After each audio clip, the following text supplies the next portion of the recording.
మోయ ఏంటి అంత దిగలుగా ఉన్నాడు? మోయా రారా అవి పైకిరా.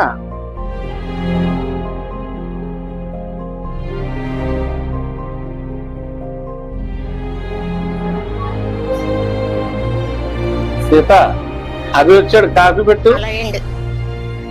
రారా అవి, వచ్చి కూర్చో. బాబు ఫోన్ చేయలేదమ్మా? వాళ్ళు మాట్లాడి వారం రోజులు అయిందిరా. వాళ్ళేమో అక్కడ బిజీ, మన ఇక్కడ ఖాళీ.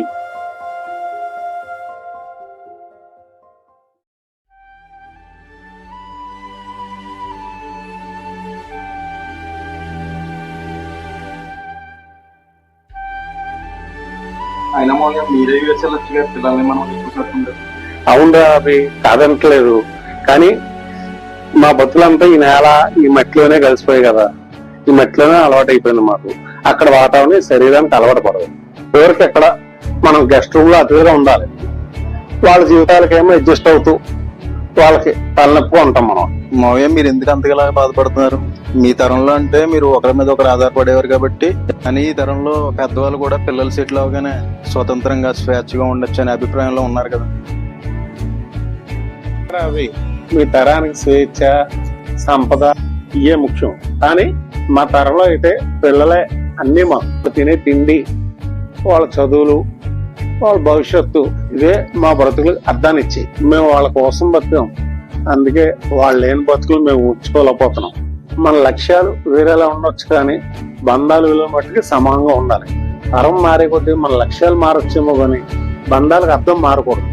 లక్ష్యాలు మీకు రెక్కలు ఇస్తాయేమో కానీ బంధాలు మాత్రం మన మూలాలు ఏంటో తెలియజేస్తాం. తీసుకెళ్ళండి. వస్తున్నా, మీరు ఎందుకు కూర్చోండి. పర్లేదు.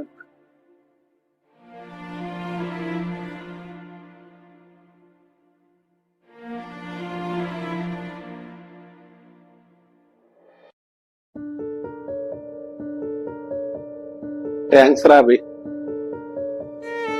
సమయం మారిందంటారు, కాలం మారిందంటారు, కానీ బంధాలు ఎందుకు మారాలి? అన్నీ ఉండి బంధమే లేకపోతే అదే నిజమైన వైకల్యం. ఏం చేసాం మేము?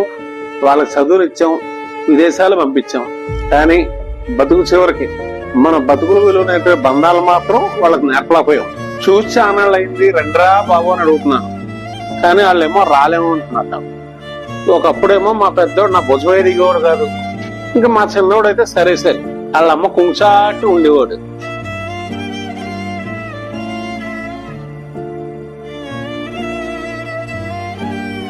ఇప్పుడు పెద్దోడు ఫోన్ చేస్తే పనిలో చాలా బిజీగా ఉన్నాను నాన్న అంటున్నాడు. ఇంకా చిన్నోడైతే సరే సరే చాలా చిరాకు పడిపోతున్నాడు. అలాగని చెప్పి వాళ్ళ రెక్కలు తెంచేసి నా గూట్లో కూర్చోమని కాదు, వాళ్ళు పుట్టు పెరిగిన ఈ గూడిని, ఈ గూడి కాపలాగా ఉండి నన్ను, అన్నం పెట్టిన వాళ్ళ అమ్మని మర్చిపోకూడదు కదా. బయట వాళ్ళేమో నా కొడుకులు విదేశాల్లో ఉన్నారు, బోల్ డబ్బులు పంపించేస్తున్నారు, ఇంకేం కావాలని అంటున్నారు. కానీ వాళ్ళకేం తెలుసు, అన్ని వస్తువులు ఉన్నాయి, ఖరీదైన జైల్లో నేనున్నా, నానేవాళ్ళు నా దగ్గర లేనప్పుడు నాకేంటి ఉపయోగం? కానీ ఒకప్పుడు ఇల్లంతా పిల్లా పాపలతో చాలా కలకలాడుతూ ఉండేది. ఆ రోజులు మళ్ళీ నాకు వస్తాయో రావు. కానీ నా మనవలు ఆడుకునే బొమ్మలన్నీ ఇక్కడే వదిలేసేలేరు. కానీ నేను ఈ బొమ్మలు చూసుకుంటూ నా మనవలు తలుచుకుంటూ ఏదో అలా ఆనందపడుతూ ఉంటాను. కానీ ఒకరోజు ఈ తలుపు ఎప్పుడు తడబడుతుందో, ఎప్పుడు మూతపడుతుందో, ఈ ఇంటికి, ఈ తలుపుకి, ఈ బ్రతుక్కి రావాలనిపించాలి. వాళ్ళకి మరొక్కసారి రావాలనిపించాలి.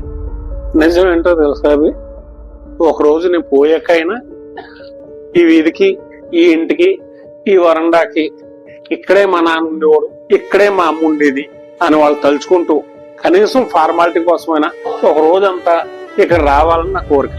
అదొకటే రాబి నా ఆఖరి కోరిక.